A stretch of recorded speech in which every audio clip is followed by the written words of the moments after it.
Isang mapagpalang umaga po sa ating lahat and good morning po muli. And before we start, let us pray po. Panginoon, nagpapasalamat po kami sa araw na pinagkaloob niyo sa amin. Panginoon, humihingi po kami ng tawad sa aming mga pagkakasalang nagawa. Bigyan niyo po kami, Panginoon, ng knowledge and wisdom as we study your word, Panginoon. Bigyan niyo po kami ng bukas na puso at isipan upang matutunan ang inyong salita at magamit namin ito, Panginoon, sa aming pang-araw-araw na buhay. Ito po ang aming samot dalangin sa matamis na pangalan ni Jesus. Amen at amen. And before we start po, kanina nabanggit ng ating chairman yung doon sa camp. No? Natatandaan ko po na noong 2011, ang Lola Esther ay naiyak po siya dahil ang iniisip niya, baka ito na ang kanyang last camp. At fortunately, siya po ay nakasama doon. And true enough, the following year, talagang hindi na po siya nakasama. Ang point po natin dito is, we should not worry.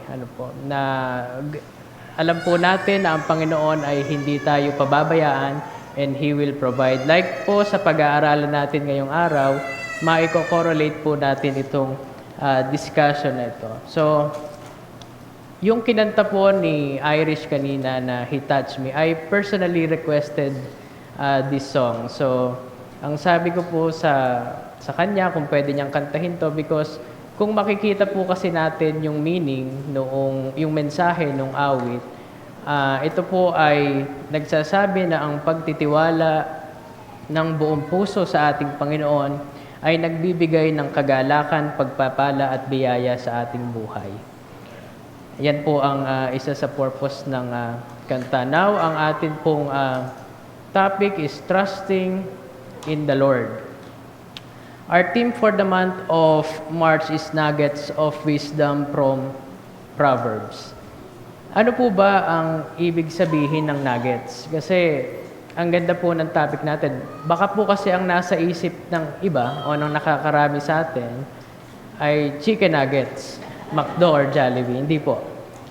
Ang nugget or nuggets can be used to describe something valuable or significant.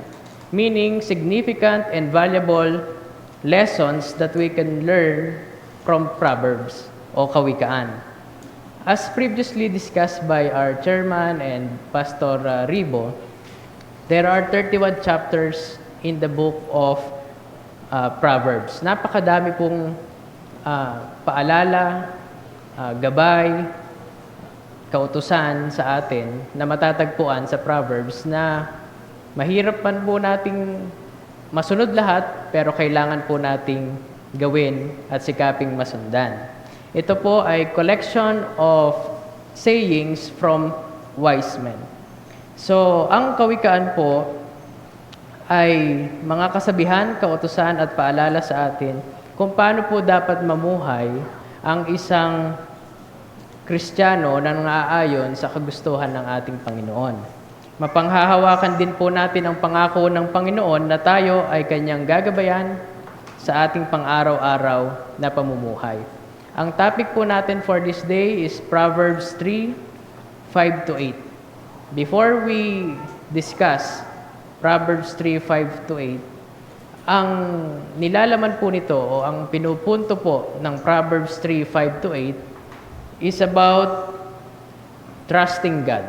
Yan po ang pinaka-highlight ng verse na ito. Yan po ang kanyang pinupunto because trusting God is the foundation of a healthy and wise life. And Proverbs 3:5-8 assures us that when we rely, pag po tayo ay dumepende sa ating Panginoon fully on God, He promises to guide us, protect us, and bless us with peace. Ito po ang assurance o pangako ng Panginoon sa ating pagtalima o pagsunod sa Kanya.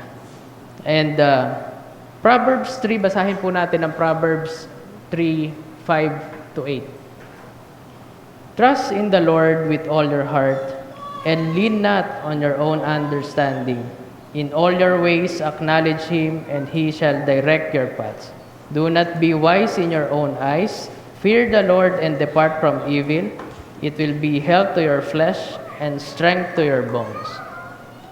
This verse ay isa po sa most quoted verse sa Bible na alam ko marami po sa atin familiar po tayo sa verse na to. Ito po ang verse na pinanghahawakan natin sa oras na tayo ay may mga pinagdadaanan o puno tayo ng problema. Pero i-discuss po natin siya one by one. Ano? Iisa-isahin po natin ang kahulugan ng bawat talata sa verse na ito at ang importansya po niya sa buhay natin bilang mga Kristiyano.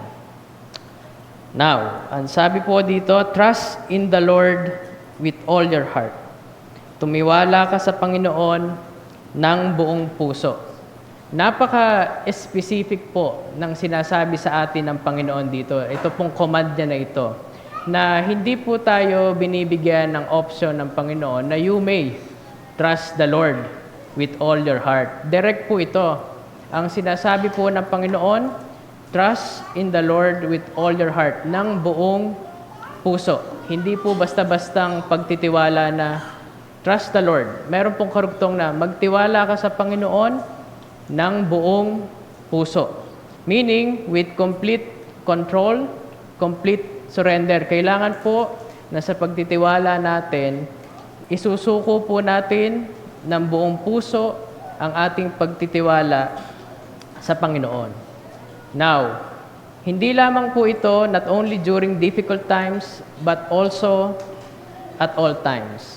Dito marami po sa mananampalataya, including myself, guilty po tayo dito. Na naaalala lang natin itong verse na ito, ang pagtitiwala sa Panginoon, pag ang buhay po natin o tayo ay may pinagdadaanan, meron po tayong mabibigat na pagsubok na dinadanas. Pero ang sabi po ng Panginoon, hindi lamang po sa panahon ng mga ito, kundi at all times, sa lahat po ng panahon. Kung tayo po ay masaya, kung tayo po ay puno ng pagpapala sa Panginoon, kailangan po naaalala natin siya. Hindi lamang po sa oras na yun nga po yung kagipitan, kalungkutan. Natatandaan ko po nung ako ay nagre-review for the bar 3 years ago. Ito po ang verse na kung hindi araw-araw ay napakadalas na sinesend ng aking mami na aking pinanghawakan. Ngayon, ang realization ko po dito, nung that time na binabasa ko siya, na oo nga, bakit kung kailan meron dadating sa buhay ko na isang malaking bagay, ay tsaka ko lang siya binabasa. Bakit hindi ko siya nababasa noong mga panahon na wala naman akong kinakailangan? Now, we should recognize that we are not meant to live independently of Him, meaning God. Hindi po tayo nasa mundo na ito upang mamuhay ng independent sa Panginoon dahil tayo po, ang ating buhay ay nakadepende sa Panginoon. And kailangan po natin, malinaw po, na kailangan natin ang Panginoon sa ating buhay. At bago po makapasok ang ating Panginoon, gaya po ng sinabi sa kanta, kailangan po ay magkaroon tayo ng complete surrender, pagtitiwala sa Panginoon. Dahil ang pagtitiwala po sa Panginoon, ang assurance po sa atin ng Panginoon ay isang pagpala, mabiyaya na buhay. Now, lean not on your own understanding. Huwag kang manalig sa iyong sariling kaunawaan. Ang salita po ng Panginoon, ang command po ay huwag.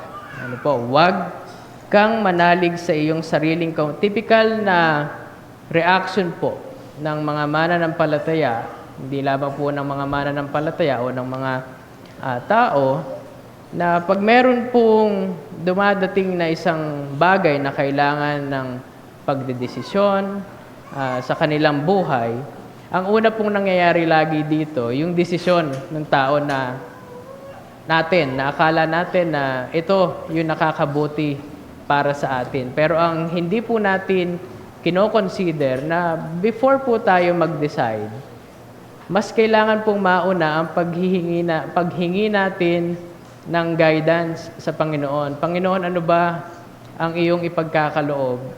Ang iyong pangunguna, ikaw ang manguna sa aking buhay. Hindi po yung tayo po ay lalapit sa Panginoon na meron na po tayong sagot sa isip natin.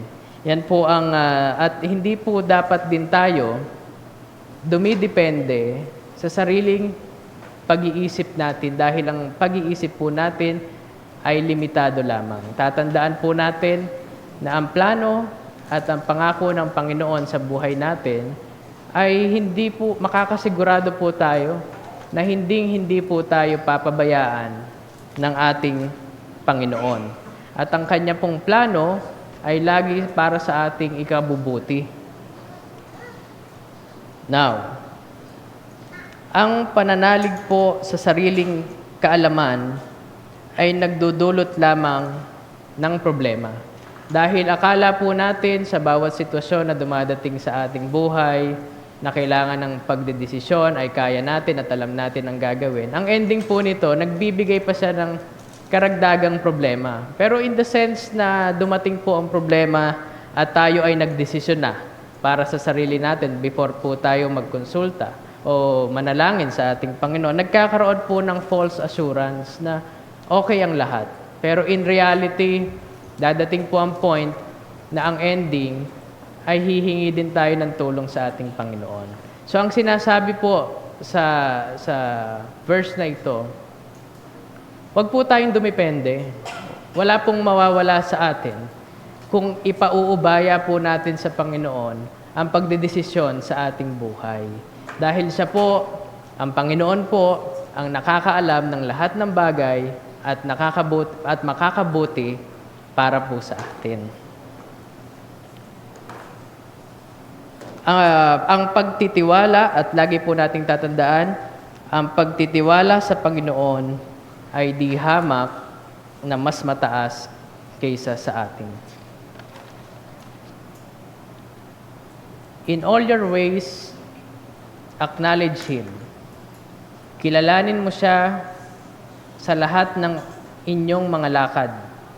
So pag po tayo ay nagtiwala na sa Panginoon ng buong puso at hindi po natin hinayaan na manalig sa ating sarili, ang susunod po dito ay kikilalanin natin ang Panginoon sa lahat ng lakad natin.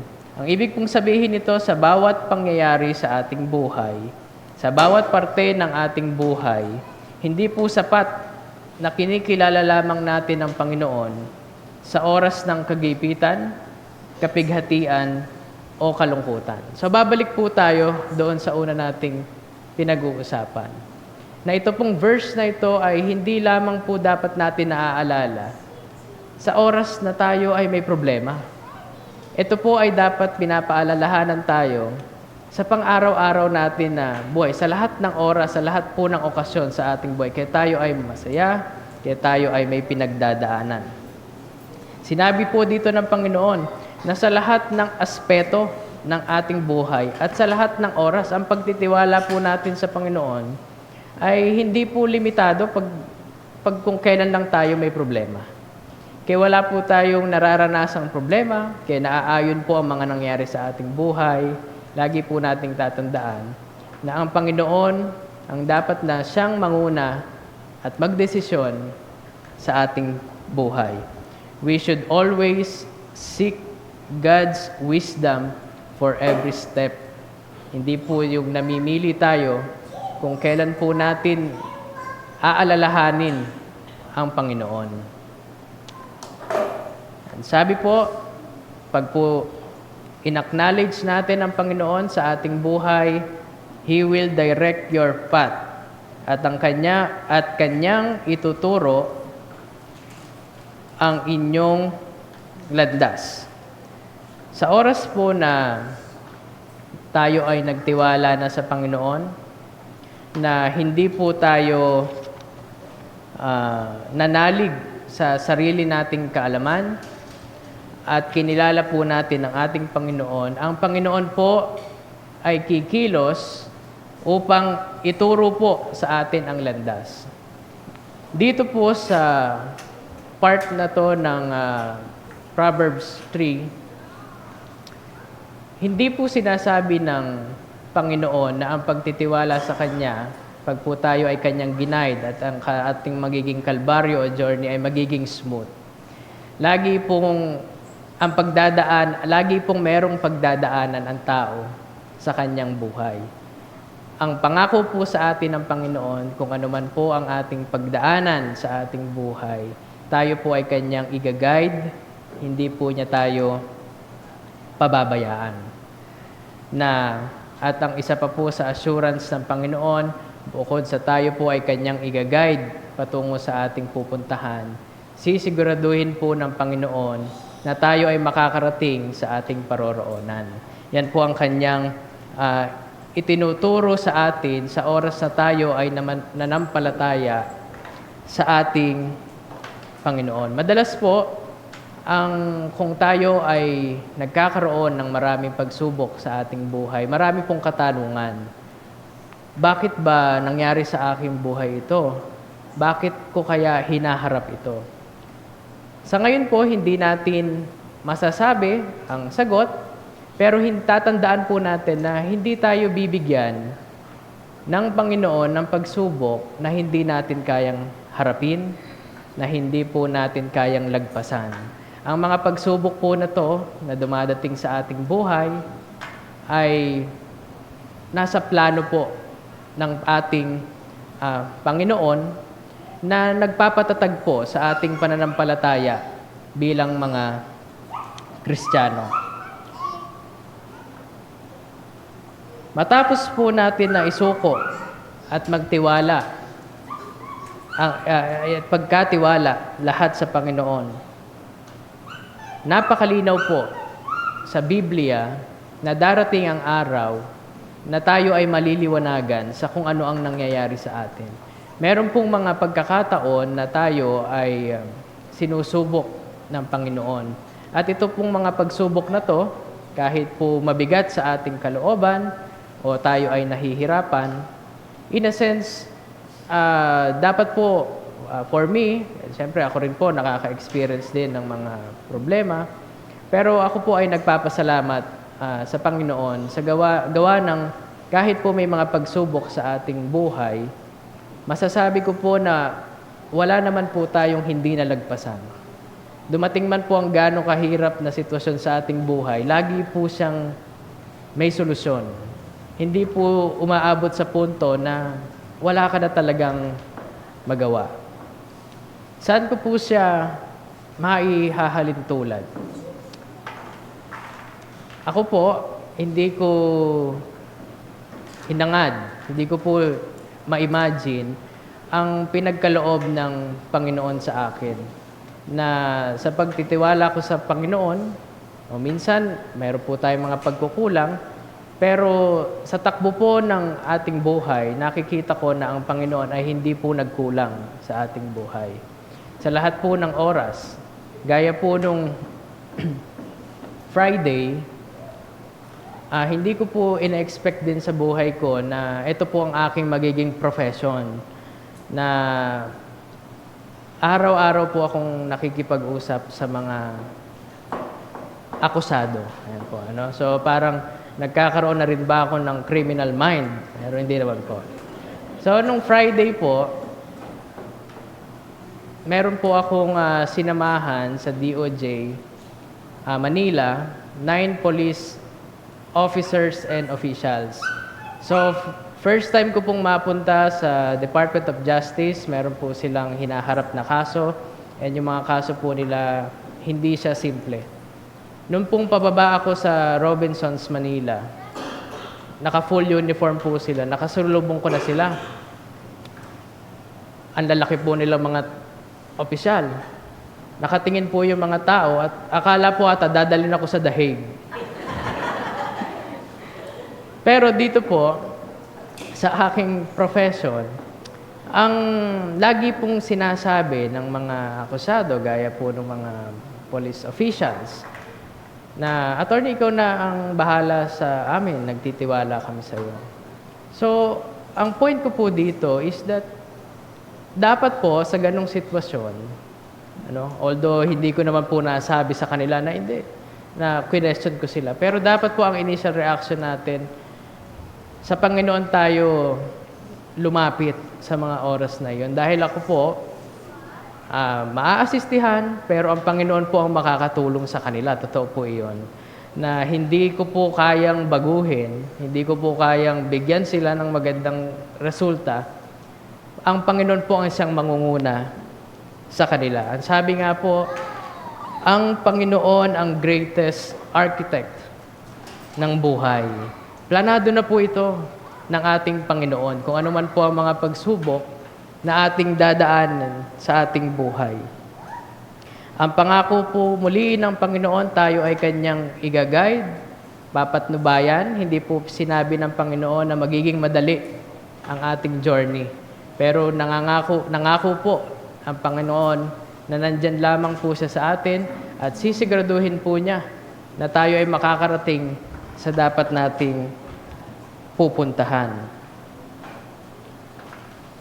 Now, do not be wise in your own eyes. Huwag kang magpakapantas sa iyong sariling mga mata. Last week, nag-discuss po si Pastor Ribo about pride. Ito po iyon eh. Sabi po, pride in our wisdom is one of the greatest obstacles to living a life of trust.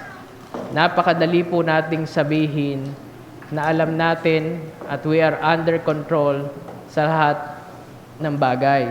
Pero po ang paalala sa atin ng Panginoon, huwag kang magpakapantas sa iyong sariling mga mata. Hindi po dapat natin nakakagawian o nakakasanayan na sinasabi natin na ang lahat ng bagay ay alam natin. Ang atin pong kaalaman, kung ikukumpara sa kaalaman ng Panginoon, ay limitado lamang po. Kaya nga po tayo ay dependent sa Panginoon at hindi po natin kayang magyabang sa Panginoon na kaya natin ang lahat ng nangyayari sa ating buhay.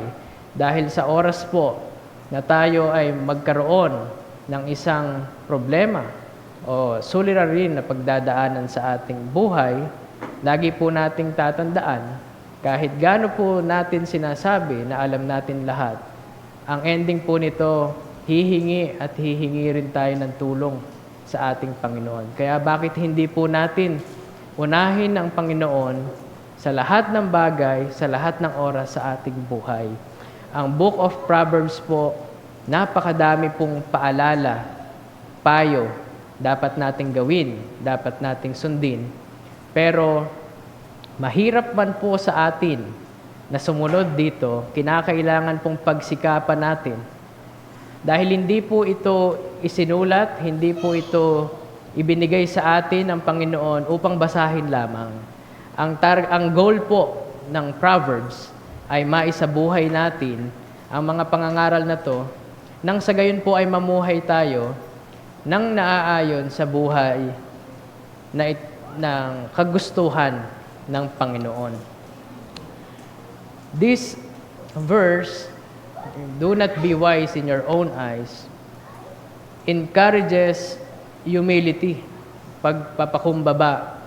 Yan po ang sinasabi ng ating verse na tayo ay maging mapagpakumbaba. Meron pong mga pagkakataon na napakahirap magpakumbaba. Pero ang sinasabi po ng Panginoon bilang pagsunod, bilang pagtitiwala sa Panginoon ng buong puso, tayo po ay matutong magpakumbaba. Wala pong mawawala sa atin pag tayo po ay naging mapagkumbaba. Lagi pong mas may nasusolusyonan ang pagiging mapagkumbaba. Ang tao pong mapagmataas ay lagi pong ibinababa ng Panginoon. Pero ang taong yun po, Itinataas po siya ng Panginoon. And this verse teaches that God's wisdom should be our standard. Tatandaan po natin na ang Panginoon ay Panginoong mapagkumbaba. Ang Panginoon po natin ay understanding. Naunawaan ang lahat ng nangyayari. Sa kabila po ng tayo ay mga makasalanan, ang Panginoon po natin ay andyan pa rin. Makakaasa po tayo sa Kanya na sa lahat ng oras, anumang sitwasyon, andyan po ang ating Panginoon at ang ating Panginoon po ay buhay. Fear the Lord and depart from evil. Matakot ka sa Panginoon at humiwalay ka sa kasamaan. Ano po bang fear o katakutan ang sinasabi dito? Hindi po ito yung typical na pag tayo po, ng mga bata tayo, nakagawa tayo ng mali, ay natatakot tayo sa ating mga magulang na baka paluin tayo. Or pag po tayo nakagawa ng kasalanan, o lumabag sa batas, na tayo po ay natatakot. Hindi po ganung takot ang sinasabi dito, na sinasabi ng Diyos na fear the Lord.